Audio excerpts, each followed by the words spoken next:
Je pense qu'il faut donner à nos enfants, mais qu'il faut aussi leur laisser le choix. Et éduquer, c'est vouloir que son enfant soit libre de faire sa vie, libre de choisir. Donc on va lui donner de notre culture, ce qu'on pense être le meilleur, mais après, c'est à lui de déterminer ce qui lui convient. AVS avec Philippe Robichon. Et ça veut dire à votre santé, bonjour, bienvenue. Très content de vous retrouver pour passer cette heure en votre compagnie. Nous allons parler de vos enfants ce matin. Je reçois Nadège Guillard. Bonjour et bienvenue Nadège. Bonjour. Vous êtes psychologue, spécialiste en accompagnement des transitions et des transformations. Et on vous connaît sur les réseaux sous l'alias de Underground Psy. C'est moi. C'est vous, voilà. Vous publiez Le meilleur pour mon enfant aux éditions First. Guidance parentale d'une psy de terrain, faire grandir avec ses origines et les neurosciences. L'écriture de ce premier livre a été un défi pour vous, écrivez-vous. Vous avez fait avec votre perfectionnisme obsessionnel, votre goût des détails et de la précision et surtout la métacognition. Vous étiez ce qu'on appelle un enfant neuroatypique. Oui, je suis toujours neuroatypique en tant qu'adulte. Ouais. Qu'est-ce qui vous a accompagné dans votre différence ? Et qu'est-ce qui vous a permis de grandir avec votre différence ? La culture dans laquelle j'ai grandi. J'ai été éduquée dans une famille qui m'a permis de m'épanouir sans avoir besoin d'être diagnostiquée dans l'enfance. Oui, parce que vous avez été diagnostiquée tard. Vous étiez très adulte. Oui, j'étais finie. Ouais. J'avais fini mon développement. Et, vous avez été diagnostiquée à quel âge ? Alors, j'ai été diagnostiquée HPI à 30 ans. Et j'ai été diagnostiquée d'autres troubles du neurodéveloppement passé 35-36 ans. D'accord. Et vous étiez déjà maman ? Et j'étais déjà maman. Bien. Alors, vous êtes ce qu'on appelle un enfant atypique. Hein, alors, je sais pas, vous dites comment, vous, en tant que psy, comment vous appelez les enfants ? Moi, je parle de neurodivergence. Neurodivergence, oui. Voilà. Après, atypique, c'est un terme qui est assez drôle, parce qu'avant d'être psy, moi, j'étais dans la mode, et pendant longtemps, quand je proposais mon CV et que je parlais de mon parcours, on me disait profil atypique. Donc pour moi, atypique, c'était pas quelque chose qui était lié forcément à la différence, à la neurodivergence. C'était genre bon, ok, c'est original. Ouais, vous rentrez pas dans les cases. C'est ça. Et vous êtes une personne qu'on appelle au fonctionnement adaptatif élevé. Ouais, comme plein d'autres, c'est-à-dire comme plein d'enfants dont on va parler ce matin. Exactement. Un fonctionnement adaptatif élevé, c'est faire malgré ces troubles, malgré les difficultés qu'on peut avoir, qu'on va retrouver chez les personnes en situation de handicap ou parfois chez les personnes dépressives aussi. Mmh. Alors vous vous exprimez dans votre livre, écrivez-vous en tant qu'arrière-petite-fille du fondateur et premier chef traditionnel du village Maka de... Dites-le. Non. Ntankwim. Ah oui, alors en plus ça se dit pas du tout comme ça s'écrit. Ouais, bon après c'est comme le M de Mbappé, hein. Les gens aiment dire Mbappé, c'est Mbappé. Donc là il y a N, Ntankwim, c'est Ntankwim. C'est un village au Cameroun. Voilà, c'est ça. Et en tant que psychologue de la cognition en France, mais avant tout et surtout en tant que maman de 2 filles et 2 garçons, Eden, donc c'est la grande, à qui vous donnez la parole à la fin du livre, pour savoir qui vous êtes en tant que parent, Babel, Sinaï, que vous avez perdu en bas âge, et Jéricho. La façon dont on prénomme les enfants, c'est important, mais quand on donne comme prénom à un enfant Babel, on peut s'attendre à ce qu'il ait des problèmes dans la vie quand même. Je sais pas si c'est des problèmes dans la vie. En tout cas, par exemple, Babel, vous racontez qu'il a fait l'objet de moqueries de la part de ses camarades et que ça quand même lui a posé des questions de gestion de conflit, par exemple. Ouais, il a appris très tôt à gérer le conflit et il a appris très tôt à accepter son prénom, qui est plutôt un symbole de diversité. Après, effectivement, les enfants, il arrive que à un certain âge, très tôt, ils fassent des analogies avec des pubs, etc. Donc oui, il y a eu des moqueries, mais ça va, il a bien vécu et il aime bien son prénom. Et puis, ça n'a pas duré très longtemps. Oui, mais il a quand même dû gérer ces conflits-là. Oui. Ouais. Par exemple, bon. Et en tout cas, vous avez fait preuve de créativité dans les prénoms de vos enfants. Ouais, je trouve que c'est des prénoms qui rappellent quelque chose d'universel. Voilà. C'est des noms de lieux réel ou imaginaire. Donc, c'était ça le lien. Il n'y avait pas plus de symbolique que ça. Face à la multitude de choix pédagogiques qui se présentent aux parents, il paraît parfois compliqué de savoir à quelle méthode se fier. Alors, vous avez fait un mix de méthodes, en gros. Oui, j'ai cherché partout. Vous avez pris ce qu'on vous avait transmis, donc la culture, les neurosciences, et puis toutes les méthodes Ouais, disons que moi j'aime bien parler d'aventure parentale. C'est mon aventure en tant que maman d'Éden d'abord qui m'a amenée à m'intéresser à tout ce qui pourrait être la psychologie, tout ce que je pouvais utiliser pour lui offrir une bonne éducation. Donc c'est d'abord mon envie d'être un bon parent qui m'a amenée à découvrir les neurosciences. Oui, alors Eden est né grand prématuré. Non. C'est Sinaï. Et Eden, elle est née à terme, tout s'est bien passé, mais j'ai eu à 20 ans. Donc, à 20 ans, pour beaucoup, c'est jeune pour être maman. Et c'est vrai que moi, ça me tenait à cœur d'avoir les bons outils. Et donc, j'ai acheté des guides, un guide en particulier. Et je ne sais plus comment il s'appelait, éduquer votre enfant de 0 à je ne sais pas quel âge. Est-ce que vous en êtes servi ou vous l'avez remis dans la bibliothèque ? J'ai commencé à le lire, mais ça ne marchait pas. Je me disais, pourquoi ça ne marche pas exactement comme c'est écrit ? C'est important ce que vous dites, parce que beaucoup de parents qui nous écoutent, qui ont acheté plein de guides, ils disent, mais moi, je suis désolé, dans la vraie vie... ok, fais ça, elle va dormir. Elle dort pas, comment je fais ? Quand je dis à mon enfant, tu préfères le pull bleu ou le pull rouge, il me répond pas, ça marche pas. Et pourtant, dans le guide, normalement, ça fonctionne. Et ça, c'est répondre, c'est ça. Ouais. Ça nous ramène vite fait à la réalité que chaque enfant a son individualité et sa différence et qu'il faut s'adapter aussi. Voilà. Oui. Alors, pour expliquer, votre guide ne ressemble à aucun des autres guides qui existent, mais c'est normal parce que vous ressemblez à personne d'autre. Donc c'est vraiment très personnel dans la façon que vous avez de présenter les choses et notamment les schémas. C'est un guide qui me ressemble, mais j'essaie de faire le plus clair possible parce que je peux paraître un peu compliqué Non, mais pour ceux par exemple qui aiment bien les cartes par exemple, les cartes mentales, c'est parfait. Ouais, et c'était une simplification de mon mental. Non, parce que tout est résumé sur une page. J'ai essayé. Ouais, dans les méthodes que vous proposez. Donc vous avez la partie écrite et vous avez la partie, on va dire, schématisée. C'est vrai que si on regarde les schémas, on n'a pas besoin de lire le livre. Non mais c'est vrai en plus. Ouais. Pour tous ceux qui ont un mental un peu différent, et ça c'est important parce que quand on parle de parents neuroatypiques, c'est ça qui fonctionne chez eux. Ouais, et puis le livre fait aussi référence à tous ces... justement, oui, les parents différents qui doivent aussi élever des enfants différents. On n'en parle pas énormément, mais c'est une réalité. Bien, alors, les enfants ne naissent pas avec de mode d'emploi et c'est pareil pour les parents. Ouais. Il n'y a pas vraiment de mode d'emploi. D'où vient le mode parental qu'on applique au final ? Ça vient d'où ? De notre propre enfance, en fait.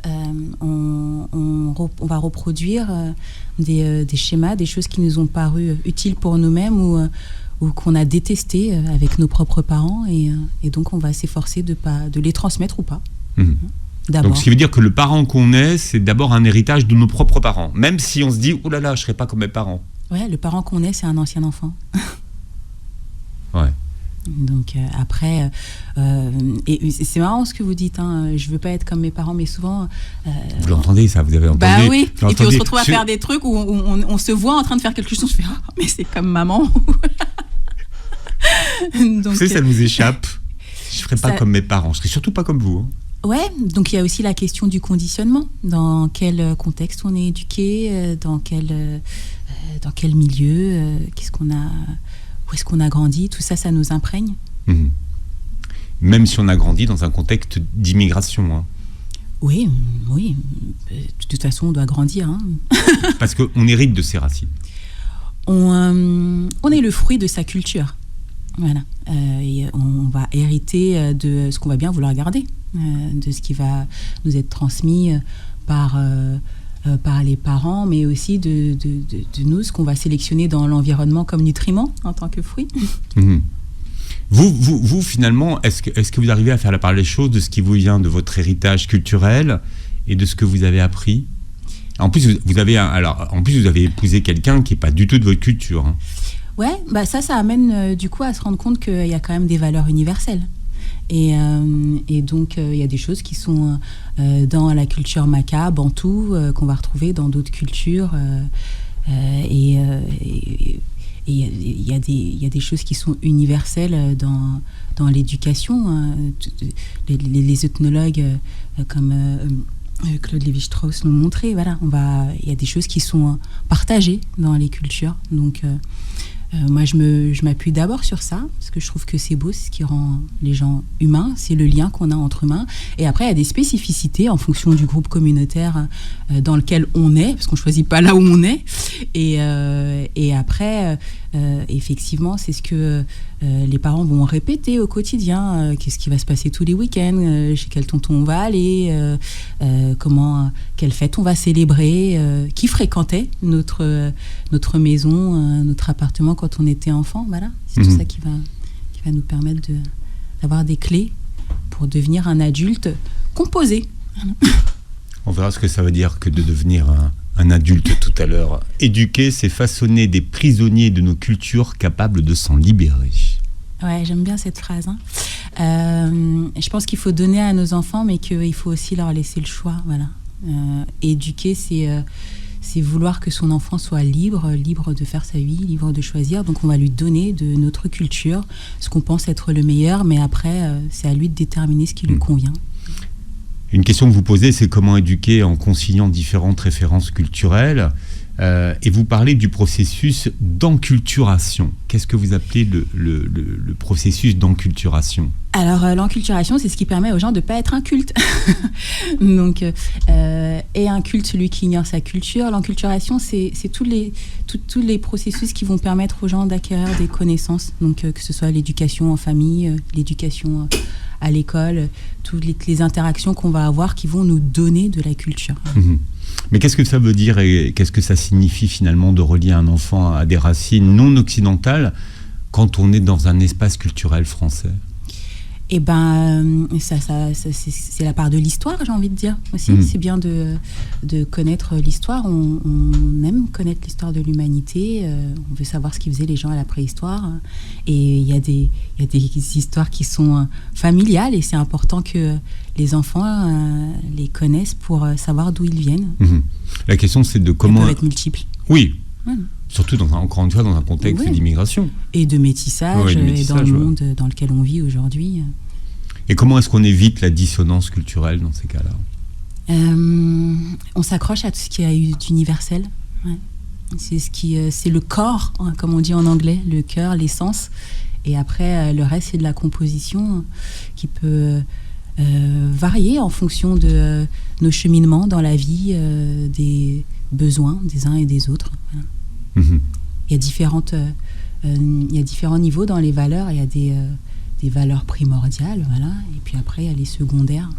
Donc on va dire, est-ce que c'est important d'écouter Richard Anthony parce que nos parents l'écoutaient? Pour certains oui, pour certains non, mais on peut choisir d'écouter du hard rock. Et pour tous ceux qui ont oublié qui était Richard Anthony, là, déjà ça fait... Et j'entends siffler le train. Oui, c'est un chanteur des années 60. Des années 60, oui. Ouais. Mais du coup, voilà, moi j'ai grandi dans une ambiance où j'écoutais les tubes yéyés. Mais pas que. Mais pas que, oui. Bon, ça nous fait du bien de parler de Richard Anthony. Et est-ce que vous appelez, vous, l'hygiène culturelle ? Qu'est-ce que vous appelez l'hygiène culturelle ? Alors, l'hygiène culturelle, c'est le fait de s'ouvrir, se confronter, d'être en contact. Quand deux cultures sont en contact, eh ben, elles peuvent tirer le meilleur de l'une et de l'autre. Voilà. C'est ce qui permet... Elles ne s'opposent pas forcément. Elles ne sont pas obligées de s'opposer. Dans le livre, je prends l'expression « la main droite lave la main gauche » et vice-versa. C'est que des frictions peuvent naître aussi quelque chose qui est clean, voilà, qui nous permet de nous débarrasser... peut-être des lourdeurs ou des choses qui ne sont pas adaptées à notre temps.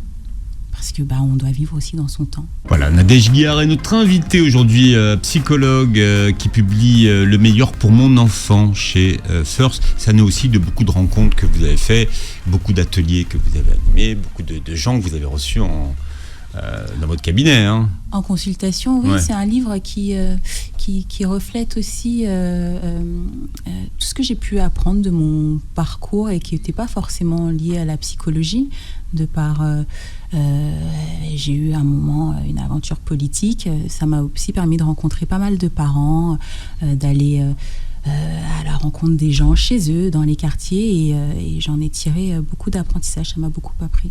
Mmh. Ce qui est fait n'est plus à faire et ce qui est bien fait n'est pas à défaire. C'est votre mantra. Oui, ce que je répète à mes enfants tous les jours. Allez, on y va. Et oui, je trouve que c'est quelque chose d'assez vrai. Ce qui, plus vite on a fait ce dont on doit se débarrasser, mieux c'est. Et si on le fait bien, on n'a pas besoin de revenir dessus. Faut avaler son crapaud dès le matin. Ouais, et puis c'est pas forcément un crapaud, il y a toujours une raison, une utilité. Voilà. L'important c'est même si on n'a pas la motivation, voilà. Pourquoi est-ce que je dois faire mes devoirs ? Parce qu'il faut que tu passes en classe supérieure. Mais les enfants sont pleins de pourquoi. Ouais. Et on ne peut pas rester sec face à un pourquoi. Donc il faut leur expliquer pourquoi. Il faut toujours expliquer, ouais. Ils ont besoin de comprendre la logique des choses, et pas justement pour pas être simplement des vases qu'on va remplir de notions incomprises et qui vont être juste conditionnées, réagir comme des robots. C'est ce qui fait la différence avec un ChatGPT. C'est-à-dire que les enfants ont besoin de comprendre la règle. Il faut qu'on leur explique la règle. Ils ont besoin de trouver une logique, en fait, juste de comprendre dans quel monde ils sont. Et d'ailleurs, dans le livre, je prends l'exemple, c'est comme si on arrivait sur une planète inconnue et ok, qu'est-ce que je fais là ? Pourquoi je dois faire ça ? Alors vous prenez l'exemple, vous avez un exercice que vous appelez la planète des singes. Hein. Ouais. C'est votre planète inconnue, c'est la planète des singes. Il y a un deuxième exercice aussi. J'aime bien les références pop. L'autre exercice, je crois que c'est l'exercice de la recrue. C'est ça. La nouvelle recrue. La nouvelle recrue en entreprise qui a son chaperon. C'est ça. Qui va lui expliquer les règles de l'entreprise. Oui, et c'est pas simplement en entreprise, c'est dans une entreprise à l'étranger avec des manières qui lui sont, des us et des usages qui lui sont inconnus, et il parle pas la langue. Et donc en plus, il sait même pas ce qu'il doit faire et quelle est la nature de son job. Donc il a pas une bonne fiche de poste, il a pas de fiche de poste, ce qui arrive beaucoup. Pour les adultes, mais oui, c'est à peu près ça, être enfant, c'est ok, qu'est-ce que je fais là, pourquoi j'ai atterri là, et c'est aux parents d'expliquer que bienvenue dans ce monde où tu es venu pour expérimenter ta propre vie et découvrir plein de choses. Voilà ce qui est toxique pour la santé, tu ne peux pas manger ça, il n'est pas recommandé de faire telle ou telle chose. Le parent doit poser un cadre pour sécuriser l'enfant et lui permettre quand même de développer son autonomie et de se découvrir. Vous croyez aux vertus de l'exemplarité, donc vous expliquez que finalement les parents sont des modèles. Ouais. Je crois aux vertus de l'exemplarité. Je n'ai pas dit que c'était facile d'être tout le temps des modèles. Hein. Il m'arrive de ne pas avoir envie de me lever le matin, le week-end, voilà. Mais je pense que les enfants... d'ailleurs, ma fille me l'a dit l'autre jour. Elle m'a dit « je t'ai vu faire ». Souvent, elle me dit « je t'ai vu faire ». Voilà. Et donc, ça rappelle que les enfants nous observent et qu'on est leur premier modèle. Même si le résultat n'est pas immédiat. Oui. Même si le résultat n'est pas immédiat. Il est rarement immédiat. Oui. C'est pour ça il faut s'armer pour éduquer d'amour, de patience et d'humour. Alors vous dites patience et d'humour, parce que l'humour, c'est l'arme, et c'est pas parce qu'on fait de l'humour avec nos enfants qu'on est des copains. Ah non, on n'est pas les potes de nos enfants. Il y a des parents qui sont des parents copains. Hein. Oui, c'est leur choix. Après, je trouve que ça aussi, c'est peut-être que ça me vient de ma culture maca. C'est bien que chacun connaisse sa position dans la communauté, dans la galaxie. Voilà, Jupiter est Jupiter. Les planètes sont à leur place. Elles ont chacun un rôle et un équilibre dans le cosmos, mais voilà. Quelles sont les vertus de l'humour, parce que peut-être parfois les parents manquent d'humour dans un processus éducationnel. Ça aide à se détendre, ça aide à faire passer plein de choses. Voilà, ça aide aussi à supporter le sacerdoce de parents. Voilà. Ça détend l'ambiance, ça permet de transmettre plus facilement les choses. Voilà. Tous les parents qui font l'exercice de demander à leur enfant de faire quelque chose en rigolant, ils obtiendront des résultats plus vite que s'ils leur crient dessus ou s'ils sont fermes. Voilà. Parce qu'on amène du plaisir et que le plaisir est la première nourriture du cerveau. Donc l'humour, c'est l'arme qui permet déjà en tout cas de débloquer beaucoup de situations. C'est l'arme qui permet de débloquer beaucoup de situations, c'est l'arme qui permet d'ouvrir un chemin vers la résilience. Voilà, l'humour, c'est quelque chose qui est essentiel pour les humains. Beaucoup de ceux qui nous écoutent ne savent pas quel type de parents ils sont. Comment est-ce qu'on fait pour déterminer quel type de parent on est ? On s'observe, voilà. On s'observe et puis on se questionne. Comment est-ce que quelles sont la nature de mes interactions avec mes enfants ? Est-ce que je suis plus souvent en train de leur donner des ordres ? Est-ce que je leur demande parfois leur avis ? Est-ce que je suis plutôt dans l'accompagnement ? Est-ce que quand mon enfant me demande de jouer avec lui, je réponds ou je suis occupée ? Voilà. Ça nous permet de nous positionner en tant que parents et d'évoluer, parce que c'est pas figé. Voilà.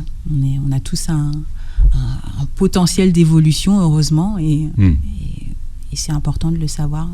Il n'y a pas de parents parfaits, mais on fait de son mieux et c'est ça qui est essentiel. C'est important de le savoir. Mais est-ce qu'il faut, dès le départ, choisir un style de... On ne le choisit pas, il découle de notre histoire, en fait. C'est ça. C'est il va découler de notre propre éducation. Comme je le disais tout à l'heure, peut-être des choses qui nous ont été appliquées et qu'on a trouvées utiles. Voilà, on me demandait de faire mes devoirs avant tout et après j'avais le temps pour m'amuser et en fait j'y arrivais, je trouvais du temps pour m'amuser, donc j'ai transmis la même chose à mes enfants. D'abord fais tes devoirs et après tu vas à la console. C'est ça. Ou dehors, il n'y a pas que la console. Je prends l'exemple de la console parce qu'il y a aussi cette inquiétude autour des écrans et puis il y a des enfants qui en surconsomment. Voilà. Mais même si vous en parlez assez peu quand même. C'est pas le sujet du livre, mais c'est vrai que visiblement les médias ont fait de cette question des écrans un problème vraiment central dans l'éducation des enfants d'aujourd'hui.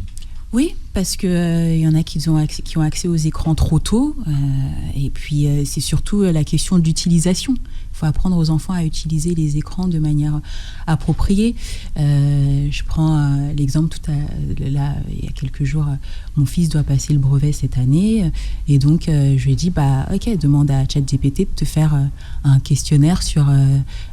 c'était la guerre froide. Voilà. Donc, on peut... C'était intéressant. Mais voilà, on doit apprendre aux enfants à utiliser les médias et les nouvelles technologies aussi pour soutenir leurs apprentissages et pas juste pour passer le temps et être lobotomisé, à aspirer des informations qui n'en sont pas et de l'anxiété et tout ce qui va avec. Bon. Et il était comment le questionnaire de ChatGPT sur la guerre froide ? Il a fallu la corriger un petit peu, mais ça allait. Elle avait tendance à se répéter dans les questions. Tu l'as déjà dit, ça. mais oui, ça l'a aidé à réviser. Et puis, c'était drôle, voilà. Alors, vous proposez une approche de la parentalité articulée en 4 étapes, qui fait intervenir notamment la citoyenneté. Ouais, c'est important, la citoyenneté. On vit dans une république, donc il faut en tenir compte. Donc il y a le parent citoyen, l'enfant citoyen, les ressources essentielles et l'épanouissement, alors que c'est pas ça qui est difficile à dire, c'est psychosocial qui est plus compliqué à dire. L'épanouissement psychosocial. On y arrive. Ouais, c'est ça. Ouais. En fait, c'est des étapes. J'ai écrit mon livre un peu comme un parcours de réflexion parentale. Donc, d'abord, on se questionne en tant que parent, effectivement, quel parent je suis, qui je suis moi en tant que parent, c'est mieux de le savoir pour accompagner. Ensuite, qu'est-ce qui permet de répondre à cette question? Parce que je vous dis, c'est compliqué de dire... Repartir dans son enfance, se rappeler, se remémorer, faire une thérapie. Faut pas hésiter à aller en thérapie si besoin. Moi, j'ai parfois des jeunes mamans qui arrivent et qui me disent « Oh là là, je sais pas quoi faire. Mes parents sont pas à côté, je suis pas accompagnée, j'ai besoin d'être guidée. » Et puis, on repart sur « Voilà, c'est quoi votre projet parental? Qu'est-ce que vous voulez transmettre à votre enfant? Comment vous imaginez les choses ?» Eh bien, je leur réponds « Ça va pas être comme ça. » Oui, alors, c'est ça qu'il faut comprendre. C'est que la relation avec son enfant, elle n'est jamais comme on l'avait imaginé. Ouais, parce que on aide l'enfant à se développer, mais on va pas le façonner complètement. Il reste un individu libre et tant mieux. Oui, mais c'est vrai qu'on avait imaginé une relation. Bon, voilà, puis dans la vraie vie, c'est pas du tout comme ça. C'est ça. Et ils ont leur personnalité. Parfois, on s'imagine justement qu'on va rigoler énormément avec son enfant, faire des sorties, jouer à ça, leur transmettre nos propres passions. Et puis ça les intéresse pas du tout. Voilà. Eux, ils ont envie de faire autre chose. Là, la lecture, c'est pas leur truc. Peut-être que ça va être plutôt le sport. Ouais. Donc, c'est important pour un parent de comprendre que bah ouais, on pioche. C'est un peu comme pour Motus. Qu'est-ce que j'ai pioché comme enfant? C'est qui Motus? Motus. C'est un jeu qui est sur France 2. Non, mais il faut la ref. Oui, la ref. Ah ouais, j'ai beaucoup de refs des années 60 aux années 90. Je dois avoir une âme de vieille. Motus qui était présenté par Thierry Beccaro. Exactement, ça n'existait plus. Mais il devrait le remettre. Remettez Motus. J'adorais cette émission. C'est très bien pour apprendre l'orthographe. Bah tiens, par exemple, parce que vous voyez, aujourd'hui, l'orthographe, c'est plus du tout une valeur qu'on transmet. Ouais, y a beaucoup de choses qu'on imagine qui vont être transmises à l'école. Voilà. Mais l'école est là pour instruire, mais c'est qu'un élément de l'éducation. Le parent reste le premier éducateur. Et il y a Motus, bien sûr. Et il y a Motus. Ou Pyramide.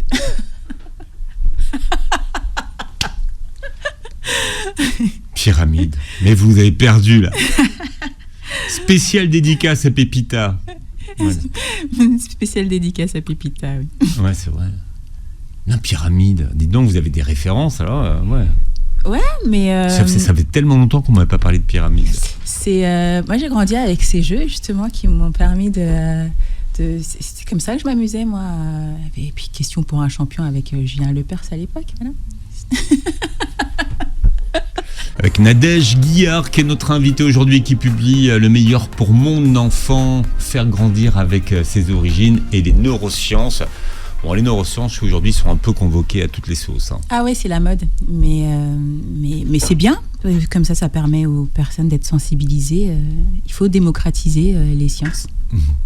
Mais qu'est-ce que ça nous apprend Le fonctionnement du cerveau, en tout cas les bases, que par exemple la violence c'est pas bien pour le cerveau, ça l'aide pas à se développer.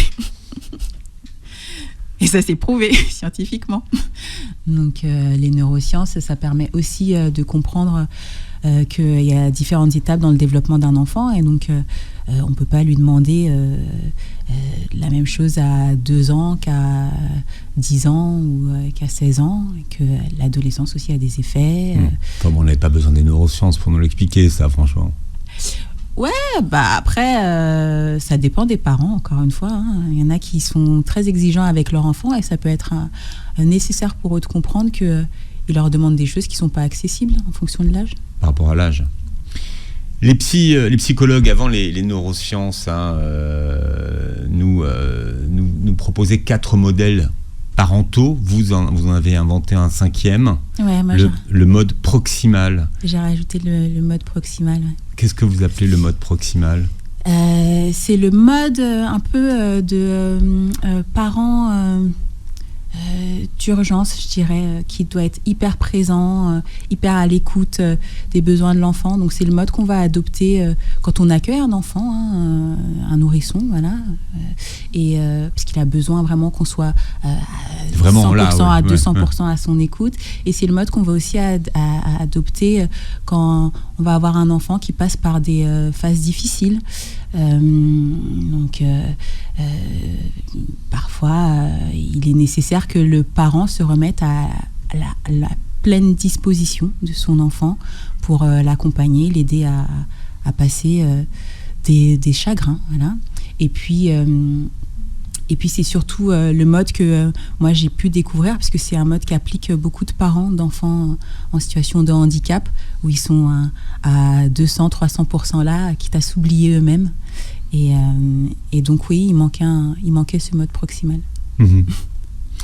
Alors vous posez plusieurs questions dans votre livre, vous en posez même beaucoup. À quoi ça sert de se poser toutes ces questions en tant que parent ?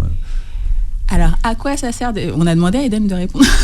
Vous demandez à votre fille de dire finalement, est-ce qu'on se pose pas trop de questions en tant que parent ? Et vous demandez à votre fille quel genre de parent vous avez été en gros. Ouais. Qu'est-ce qu'elle a reçu comme éducation ? Ouais, et en fait, à quoi ça sert de se poser ? Ça sert à s'améliorer en permanence, voilà. Ça sert aussi à grandir, parce que le titre c'est faire grandir avec ses origines et les neurosciences, mais quand on a un enfant, on continue soi-même à grandir en tant que parent, et se poser les questions, c'est continuer son processus d'épanouissement en tant qu'humain, voilà, de développement personnel. C'est important de se questionner, est-ce que j'ai bien fait, est-ce que je peux mieux faire, c'est sain en fait, voilà, de se poser des questions. Mais les parents se demandent toujours s'ils ont bien fait, hein. Oh, il y en a qui sont certains qui font bien. Il y en a qui sont certains que leur méthode, il n'y a pas besoin de modifier quoi que ce soit. Mais de toute façon, le processus même de l'éducation nous amène à nous questionner. Les enfants nous obligent à nous questionner, parce que nous, on va leur dire oui, je pense que c'est comme ça, et puis ils sont pas d'accord. Donc et c'est sain. Et c'est hyper sain. Ouais. Et vous dites qu'il faut laisser et amener les enfants à exprimer un désaccord quand ils sont pas d'accord. Alors moi, j'ai toujours laissé mes enfants exprimer leur désaccord. Après, c'est pas parce qu'ils expriment forcément, c'est eux qui vont avoir raison. Je leur laisse l'espace pour s'exprimer, j'explique, et après, on va pas partir sur 3 heures de discussion. Je les laisse méditer aussi sur mes réponses. Donc ils ont le droit de pas être d'accord, mais c'est tout. C'est pas ça, c'est que on a aussi eu cette tendance de la parentalité positive. On va pas partir dans les extrêmes. On va pas discuter pendant 3 heures avec un enfant qui dit pourquoi je dois faire mes devoirs, on explique pourquoi, et après s'il est pas content, on lui laisse un peu le temps d'assimiler et d'y réfléchir lui-même, parce que parfois être seul avec soi-même, c'est aussi ce qui permet d'avancer. Alors vous posez une question dans votre livre, c'est quand les enfants deviennent-ils des adultes ? Pourquoi est-ce que c'est important de poser cette question ?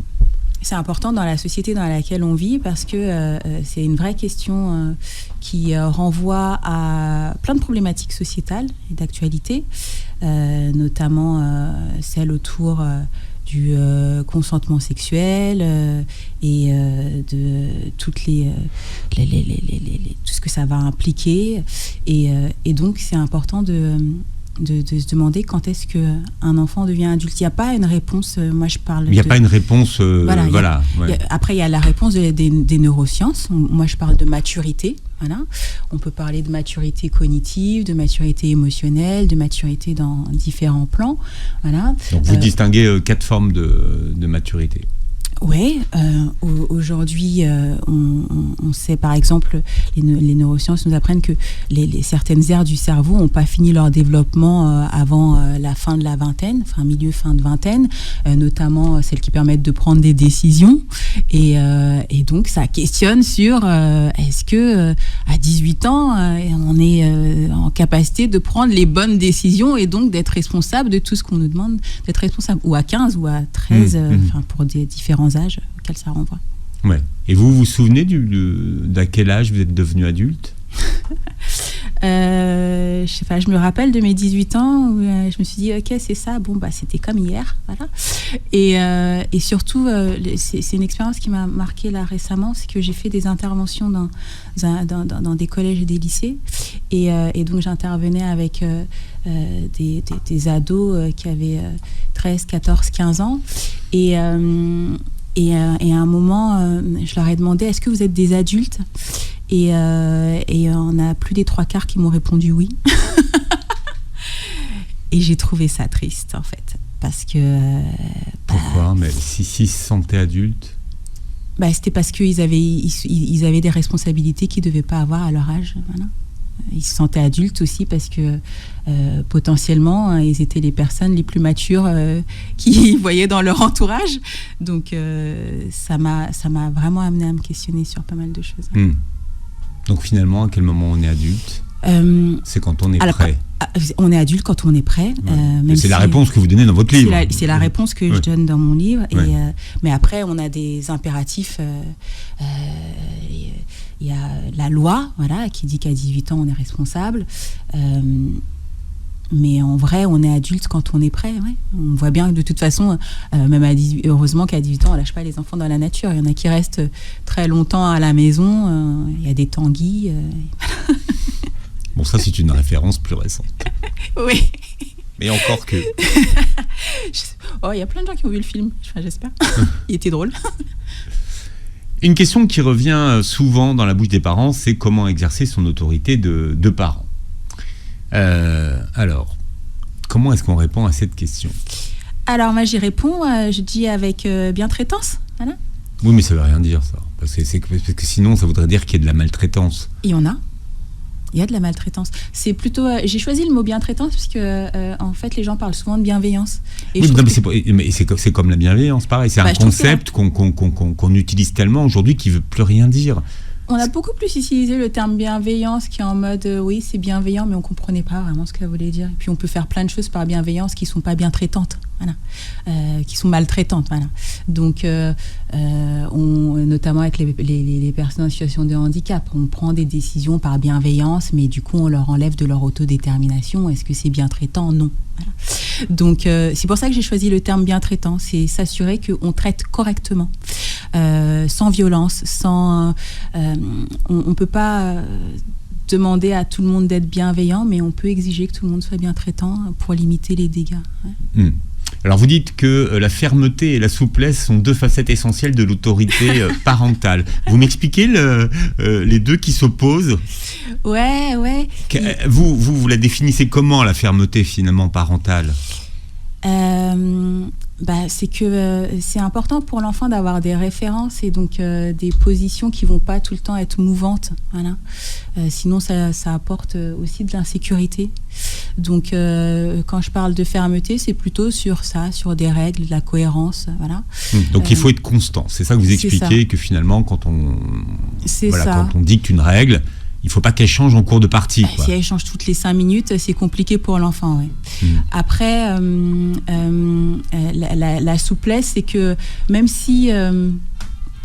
c'est indispensable en fait d'être souple avec son enfant, notamment les enfants d'aujourd'hui. Si par exemple, l'autre jour mon fils me disait est-ce que je peux manger une glace, voilà, normalement c'est pas en semaine, c'est pas la fête, mais ok, t'as bien travaillé, ouais. Donc c'est aussi ça la souplesse, c'est savoir adapter en fonction du besoin de l'instant de l'enfant. Vous dites que la discipline est un pilier éducatif majeur. Comment est-ce qu'on amène un enfant à se discipliner? La répétition. C'est la répétition qui crée la mémorisation. C'est l'entraînement, ça. C'est ça. Et d'ailleurs, la discipline, c'est souvent quelque chose qui fait référence au sport. Donc, comment on fait pour acquérir un mouvement un peu plus précis? On répète. Voilà. Vous dites qu'il faut être un parent consistant. C'est quoi un parent consistant? Ça vient de l'anglais consistency, hein, et ça fait référence à tout le système de valeurs. Voilà, on est en cohérence avec son système de valeurs. C'est OK quand je dis à mes enfants qu'ils doivent faire leurs devoirs avant de jouer à la PlayStation. C'est consistant et cohérent avec mes valeurs de dépassement de soi, de priorisation du travail, voilà. Donc c'est ça la consistance. Alors il y a un autre concept dont vous nous parlez, c'est la coopération volontaire. Ouais. Qu'est-ce que c'est que cette coopération volontaire ? En fait, moi je reçois des gens en psycho dans mon cabinet et on peut rien faire avec quelqu'un qui a pas envie en fait.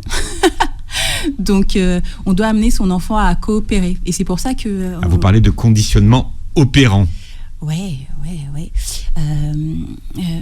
De toute façon, quand on va mettre l'enfant dans des situations dans l'environnement, il va être conditionné. Le conditionnement opérant, c'est aussi quelque chose qui va permettre de mettre en action justement le côté plaisir du cerveau et de donner un peu plus envie de faire. Voilà. Vous proposez aux parents que vous accompagnez de rédiger un contrat de confiance avec leurs enfants. Alors c'est un peu darty. Ouais, peut-être que ça me vient de là d'ailleurs, comme j'adore. le contrat de confiance. C'est ça.